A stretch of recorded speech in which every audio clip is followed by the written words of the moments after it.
Study for PCS exam पर मैं दास sir आप सभी का एक बार फिर से बहुत बहुत स्वागत करता हूं। दोस्तों, आखिरी 2 दिन बचा है आपका एसीएफ एग्जाम का। तो क्या आप सोच रहे हैं कि क्या पढ़ें, क्या छोड़ें, क्या क्या बचा हुआ है? तो डियर स्टूडेंट्स, इस प्रॉब्लम्स का सलूशन है लास्ट मोमेंट में क्या करना चाहिए। तो आपको लास्ट मोस्ट इम्पॉर्टेंट 4 स्टेप्स बता रहे हैं, इसको जरूर फॉलो कीजिएगा। ये आपके स्कोर को बूस्टअप करने में आपको डेफिनेटली मदद करेगा। तो दोस्तों, चलिए समझते हैं वो क्या है लास्ट मिनट स्ट्रेटेजी।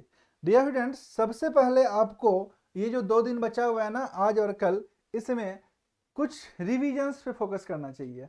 और वो जो रिवीजन होगा वो सबसे इंपॉर्टेंट टॉपिक्स पे सबसे पहले फोकस करना होगा। दोस्तों, सबसे इंपॉर्टेंट टॉपिक्स किसको बोलते हैं? सबसे इंपॉर्टेंट टॉपिक्स का मतलब ये हुआ कि जैसे एसीएफ एग्जाम के पॉइंट ऑफ व्यू से बात करें तो सबसे वजनी टॉपिक वो टॉपिक होता है दोस्तों जिसपे आपको 50% टाइम देना चाहिए। वो है झारखंड करंट अफेयर्स। समझ गए ना? वो टॉपिक है आपका आर्टिकल्स। संविधान जो है उसमें आर्टिकल्स आप देख रहे हैं कितना खतरनाक खतरनाक पूछा था, है ना? वो जो भी टॉपिक डेटा बेस्ड है जो आप अक्सर भूल जाते हैं, उस पर आपको विशेष रूप से अभी फोकस करना चाहिए, ना कि इतिहास भूगोल का थ्योरेटिकल ट्रेडिशनल टॉपिक पर। ठीक है?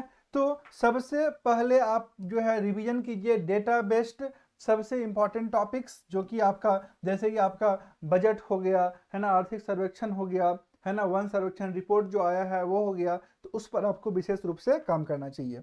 उसके बाद अगर आप कुछ चाहे तो मध्यम मीडियम टाइप का जो भी है ना, उस पर 30% टाइम दे सकते हैं। ठीक है? और कुछ अगर आप टाइम देना चाहते हैं तो वो है रिवीजन। दोस्तों, रिवीजन के लिए प्रोमोडोरो टेक्निक को जो है जरूर फॉलो कीजिए। ये टेक्निक बोलता है कि 25 मिनट पढ़िए, 5 मिनट का ब्रेक लीजिए। इससे डेफिनेटली आपका जो है ना पढ़ने का एफिशिएंसी बढ़ जाएगा। दोस्तों, यूनिवर्सिटी ऑफ इलियंस का रिसर्च के मुताबिक ये जो प्रोमोडोरो टेक्निक है इसमें 80% जो है सो आपको आपका एफिशिएंसी को बढ़ा देता है। समझ गया ना?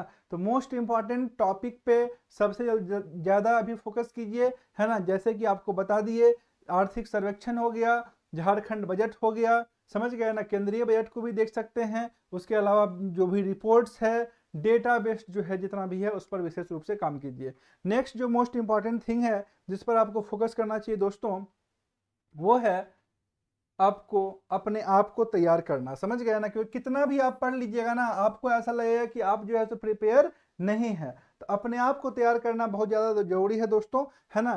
क्योंकि जो बेंजामिन फ्रैंकलिन है वो कहते हैं कि by failing to prepare you are preparing to fail.